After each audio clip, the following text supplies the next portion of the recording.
You know, I've listened over and over and over, Mr. and Mrs. Cox, to the 911 calls. I don't blame the social worker. If anyone, No. I think the judge was wrong in allowing the visitation. But, and maybe the cops were wrong. No, the cops were wrong for not making a murder arrest. But do you in any way blame the social worker?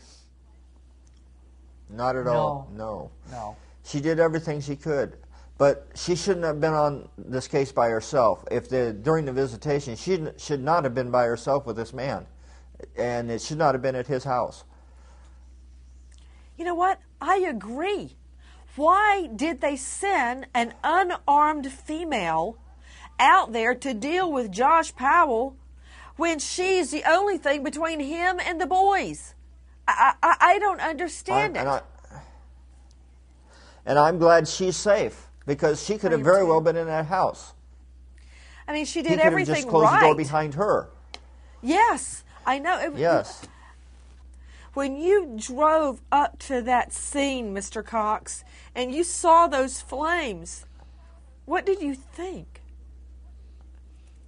Yeah, well, there was just, I saw the police line, and saw that, and the smoke coming from the house, and well, okay, maybe there was a fire, but they can't be gone. So, because nobody would do that. They couldn't happen. So, I just couldn't fathom it. I asked the sheriff that was, holding the police line. I'm Chuck Cox. I'm the grandfather. I've heard something went on that the boys are gone. Can you tell me? And he went down and talked to somebody else and came up and said, yes, they're gone. But I went home. I looked around there. It was all so hopeless and bleak.